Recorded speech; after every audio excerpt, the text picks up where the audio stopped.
Umberto Eco nació en Italia en el año 1932. Es conocido por ser un experto en la Edad Media, pero también por sus estudios sobre semiótica y cultura, siendo por más de 40 años titular de la Cátedra de Semiótica de la Universidad de Bolonia. También fue profesor de las universidades de Turín, Florencia y Milán. En el año 1980 publicó la novela El nombre de la rosa, que transcurre durante la Edad Media, una novela detectivesca que tuvo mucho éxito editorial, de la cual también se hizo una película del mismo nombre. Murió en Milán en el año 2016.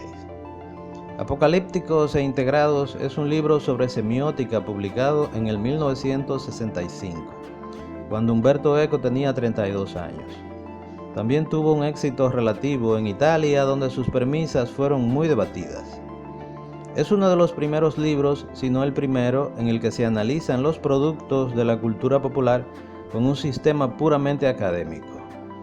Esto fue posible debido a que Umberto Eco estaba trabajando para la televisión italiana y le interesaba lo que él llamó, recogiendo lo de Dwight MacDonald, los mass media, que son los consumidores de la llamada cultura de masas, los productos culturales dirigidos a la mayoría de las personas, y la mass cult y mid cult, que es la cultura masificada, y la media, que no está compuesta por las grandes obras de arte y que no pretenden serlo, aunque en el caso de la mid cult tampoco son productos técnicamente mal hechos.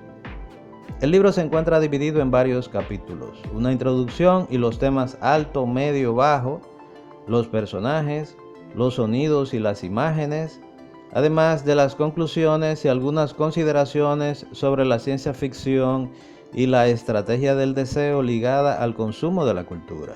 Para Eco existen dos tipos de ciudadanos y de consumidores culturales, lo que le da título al libro.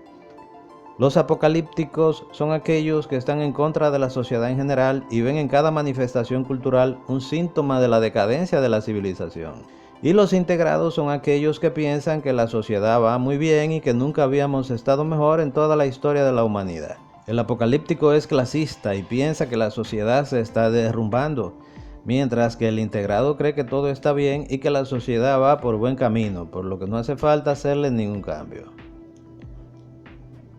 Por primera vez a un nivel académico, semiótico y sistemático, Eco se dedica a analizar algunos cómics, como la tira cómica Steve Canyon, que era popular en esa época, pero a otros personajes de cómics como Superman, además de las canciones populares, los medios de comunicación de masas, como la radio o la televisión, así como también las novelas de aventuras o las películas que no quieren otra cosa que no sea entretener al público.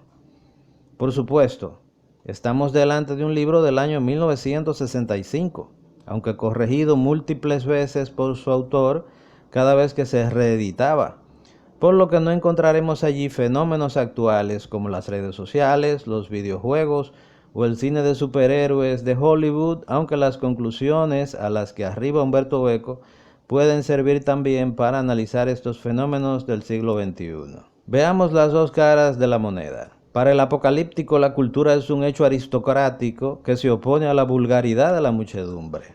La cultura de masas es la anticultura. La cultura de masas no es signo de una aberración transitoria y limitada, sino que constituye el signo de una caída irrecuperable. Ante esta realidad, el hombre de cultura no puede más que referirse a ella en términos de apocalipsis. Al contrario, para el integrado, la televisión, el cine, los periódicos, la radio, el cómic, la novela popular ponen los bienes culturales al alcance de todos, por lo que estamos viviendo una ampliación del campo cultural que le llega a todo el mundo y a todas las clases sociales.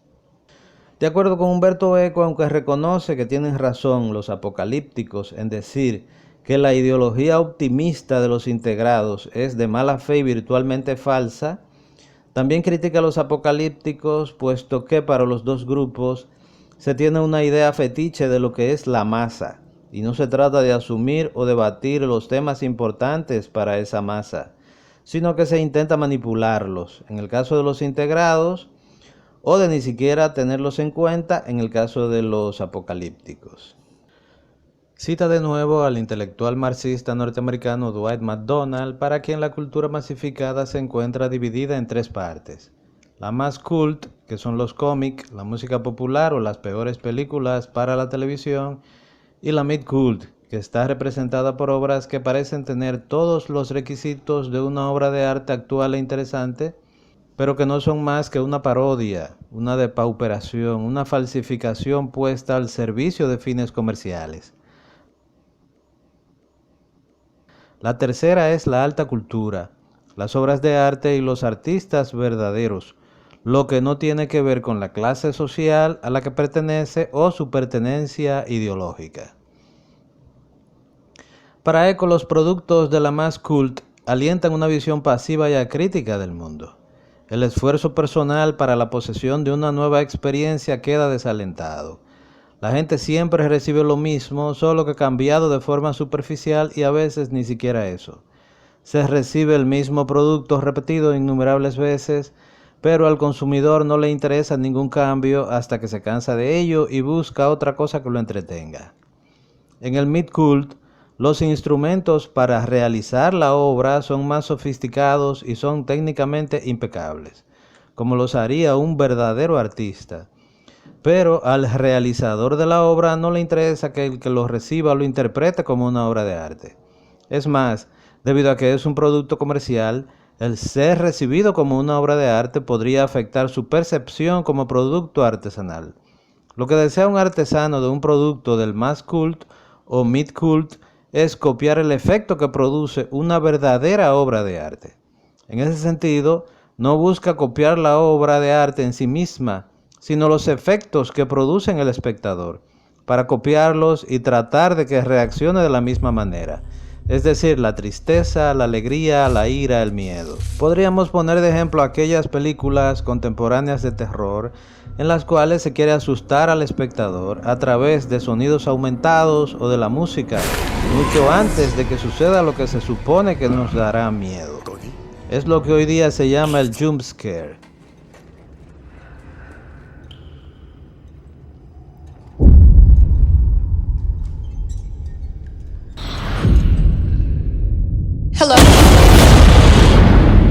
Es decir, se copia el efecto de una película a otra, o muchas veces en la misma película, buscando un susto pasajero, hasta que el espectador se cansa de ver lo mismo en todas las películas y ya no tenga miedo porque sabe desde el principio que lo están manipulando y espera lo que ocurrirá a continuación.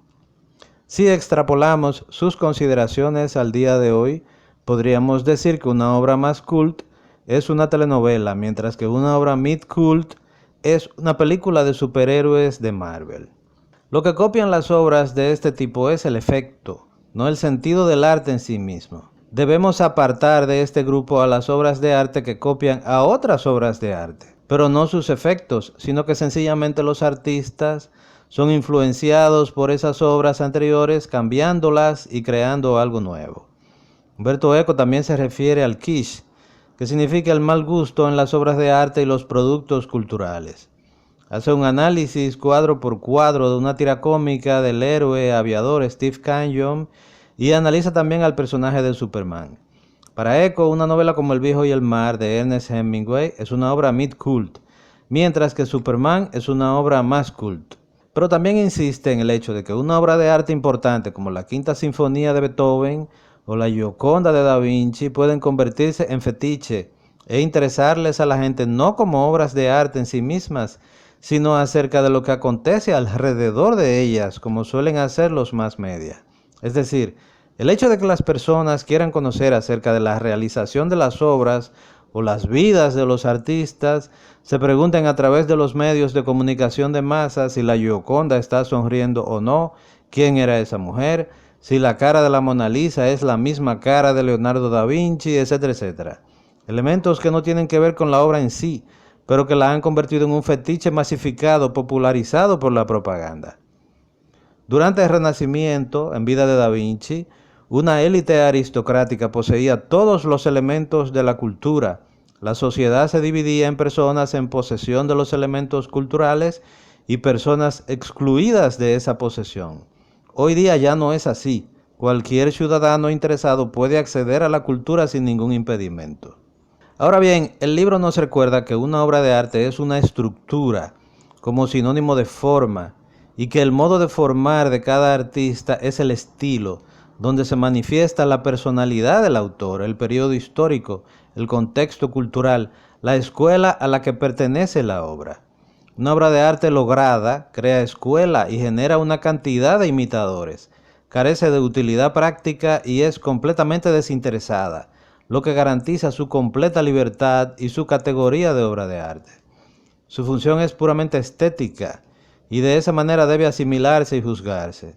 Tiene una función crítica, reflexiva, novedosa y liberadora. Por esta razón, un automóvil, por ejemplo, aunque lo consideremos bello y agradable, nunca llegará a la categoría de arte, puesto que su función es puramente utilitaria y es un producto que debe agradar al cliente, es decir, a los consumidores. Lo mismo podría decirse de la industria de la moda, aunque se hagan exposiciones artísticas en el MoMA de Nueva York tratando de atraer al público.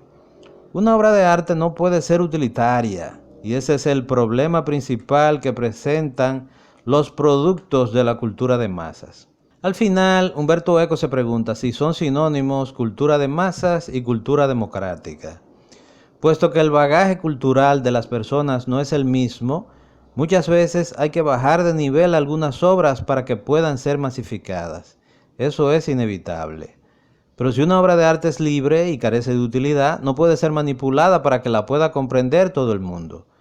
Por lo que siempre habrá esta dicotomía en cualquier sociedad y sobre todo en la sociedad capitalista y neoliberal que manipula el concepto de democracia para someter a los ciudadanos. En lugar de subir de nivel el gusto de la ciudadanía, lo que se pretende es que el artista baje el nivel de su obra para que pueda entenderla la mayor parte de las personas. Y eso es lo que está sucediendo con el concepto del verdadero arte en el día de hoy, aunque por supuesto esto no lo diga en su libro Umberto Eco. Una obra más cult no es propia del sistema capitalista. Es más, una obra de arte masificada es construida más bien por sistemas autoritarios. La sociedad capitalista democrática crea más bien la cultura de la evasión. Lo que estamos observando quizás por primera vez es que se pretende hacer pasar esas obras del mass cult o del mid cult por verdaderas obras de arte, no solo como obras de entretenimiento para el gran público. Un autor de una de estas obras ha adquirido el nombre de artista, cuando no es más que un artesano y un copista, y sus obras no son más que productos consumibles y perecederos. Ahora bien, después de tantos años de publicado el libro, también ocurre lo contrario, que el cómic es considerado como una forma de arte, por lo que existen cómics que son obras de arte. Pero además que una obra comercial realizada por un verdadero artista puede convertirse en una obra de arte debido al interés de quien la realiza. Esto sucede con las películas de cine o de la televisión comercial. Publicada en el año 1965, Apocalípticos e Integrados es una obra imprescindible para entender la cultura de masas y más importante aún en el día de hoy, donde las redes sociales, los medios de comunicación masivos y la idea del mal gusto son más importantes que nunca. Les invitamos a leerlo y analizarlo.